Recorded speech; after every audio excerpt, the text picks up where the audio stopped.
Mitt Romney, who is speaking live in Powell, Ohio. Gotta make sure he keeps on leading Ohio to have more jobs and a bright future. And get Josh Mandel to help us in Washington as well. He's gonna help Ohio and help our country. You know, I happen to hear this faint sound in the distance. You may hear,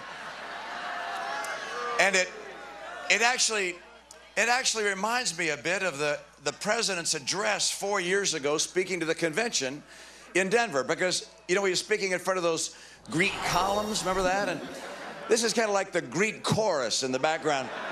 Everything they do reminds us of Greece, and we're not going to Greece. We're going to get America back to being America.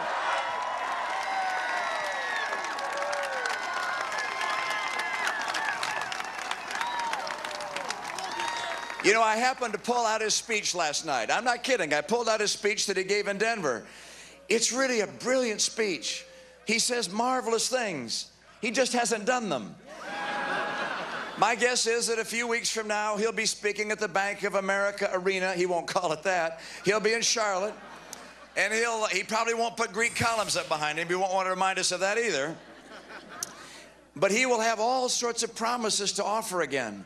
He'll tell you how much better things are now. But you know, this time, we have more than just the words. We have the record. And we understand the big gap there is between what he promises and what he hopes, what he actually delivers. And that's why this November, the people of Ohio are going to make sure we get a Republican in the White House and take back America.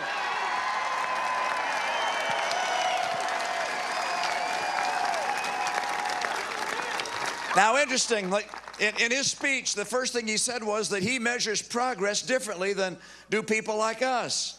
Actually, as I listened to how he measures progress, I measure it the same way, so he was wrong on that. But he said, number one, he measures progress by whether people are able to get good jobs.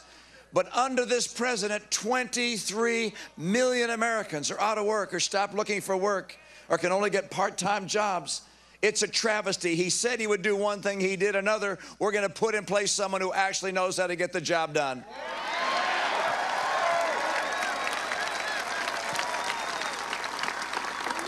See, my record was a little different. I was able to get unemployment down to 4.7%. Wouldn't we like 4.7% again in this country? Your governor's on the right track. You see, he's doing here in Ohio the exact things that have to be done to get small businesses to grow and thrive and big businesses to expand and hire more people. This is about more jobs and more take-home pay. It's not about rhetoric. It's about getting the job the American people need, and we will do just that.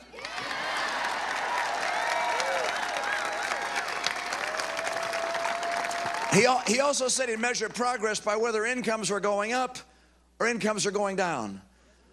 Well, yeah, he lost that one too.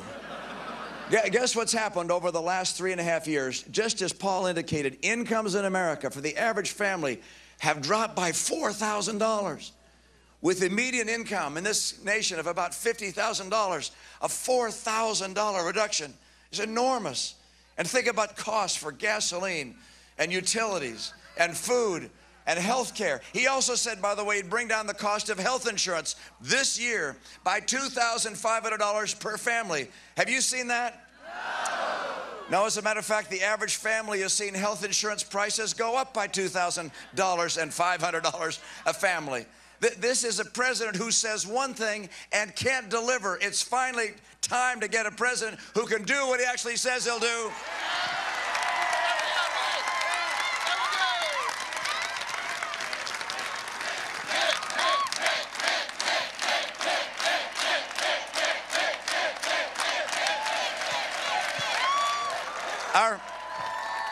Our Greek chorus out there is chanting 4 more years. Do you want 4 more years of high unemployment? Do you want 4 more years of declining wages? Do you want 4 more years of home values in the basement? Do you want 4 more years of the big banks getting bigger, the small banks getting smaller? Do you want 4 more years of Barack Obama? Either do I. You guys, we have a very different vision for this country. The reason the president's failed in doing what he said he'd do is because his basic and fundamental belief about America just doesn't square with the America you and I know. He doesn't understand what it is that makes America's economy so powerful, so dynamic, and so unique in the world. I've had the thrill over the last couple of years of going across the country and meeting people across America. Small businesses, big businesses. I met a woman who has her own upholstery company. I said, how'd you get in business? She said, well, my husband lost his job and he took a class in upholstering, and she, being the better business mind in the family, she started a company and hired him as her first employee. Then she went on to hire 40 more, and now she has a successful upholstering business. I met another woman just a couple of weeks ago rather, in High Point, North Carolina. She has a North Carolinian over there. She has a furniture business, tough competing with China in furniture when they cheat on their currency as they do. And she had to try and find a way to save her company and save the jobs of the people that work there. And she found a way.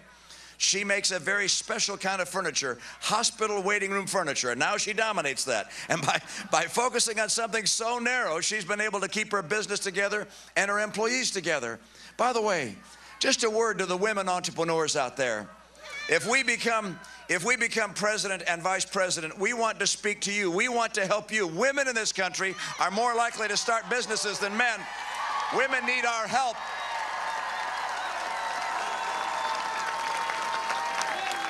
I saw another entrepreneur. This guy's name is Jim Leotode. Jim comes from Southern Illinois. Graduated second in his high school class. Second from the bottom, that is. He concluded that the college wasn't part of his future, but he convinced his dad to give him a loan, and they'd split the business. He'd start 50-50. He wanted to make food, a restaurant kind of business, and deliver it to people. So he went out to buy one of those hamburger grills and those rollers that make the hot dogs and the hood that takes out the smoke. Way more money than he had.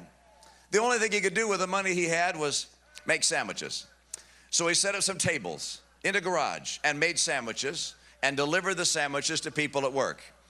And now Jimmy John's has 1,500 restaurants and employs 60,000 people. That's kind of how America works.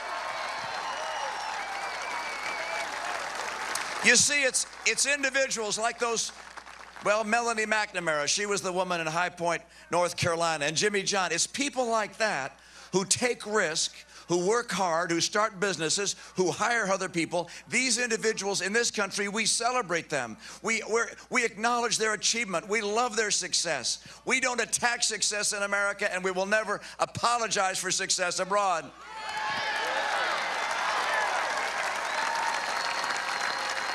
But as Paul said, the president has a very different view. He fundamentally believes that government is the source of our great strength and economic vitality. Look, we value our government. We value the people who work in government, from the bus drivers to the police and teachers and people who even work in bureaucracies. They're essential to keep our country going. Don't forget, we pay for them as well, but we do value them. But we also recognize that what makes America unique is not just that we have a government with government workers and bureaucrats, but we have free people, and the job of government is to protect the freedoms of the people so they can build a brighter life for themselves and for their communities.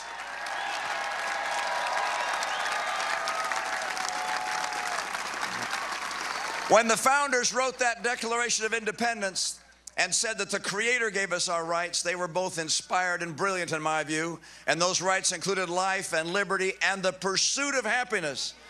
In this nation, people are free to pursue happiness as they choose. And so for hundreds of years, they've come here with dreams, hopes of building a better future for themselves and for their children. And some succeed brilliantly, like Jimmy John and Melanie McNamara. And others succeed in other ways. People succeed by working hard and getting a promotion at work and being able to save money for their kids' education. People succeed by working hard and getting on the honor roll as a kid. And let me tell you, if your child gets on the honor roll, works hard, studies, does well on the test, makes the honor roll, I know that to get to school, he or she had to get on a school bus. But when they make the honor roll, congratulate them. Don't say thanks to the bus driver. They're the ones that accomplished the achievement. This is a nation that celebrates individual initiative. People seeking greatness, people who have dreams. Look around the world. It's here where the dreamers come. Not a lot of dreamers in North Korea, are they? The dreams they have there are just getting out. Not a lot of dreamers in Cuba. They wish they could come here with relatives in this country. This is the land that promotes dreams and the vision of individuals, and it is the freedom of individuals we will protect and reignite America's economy. I'm convinced that you're going to see, by virtue of our administration, this economy come roaring back. Great jobs are coming back.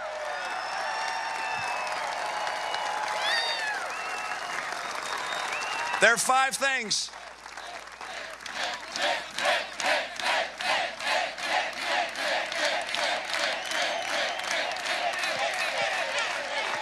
There are 5 things we're going to do. There are 5 things we're going to do that are really going to get this economy going. And I think you know what they are. Number 1, we're going to take advantage of our energy, our oil, our coal, our gas, nuclear, renewables. Number 1, take advantage of energy. We're going to do what the president said he'd do, which is we're going to get America, North America, independent for energy. Within the next 10 years, America is going to be energy independent. Number 1.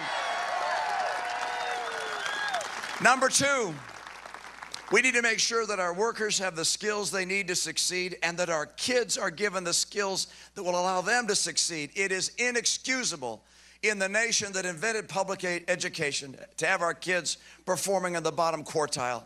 The president just can't do what he knows he should do because his largest campaign contributor is the teachers' unions. If we are president and vice president, we will put the teachers and the kids first and the union behind.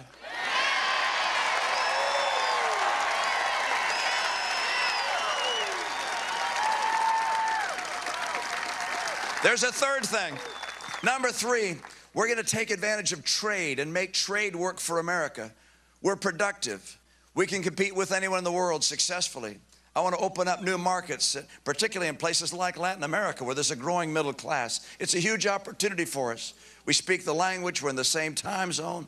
So we have opportunity there. But at the same time, I want to make sure that people in trade who cheat recognize there will be consequences. We won't stand for it. China has cheated. I'm going to put an end to it.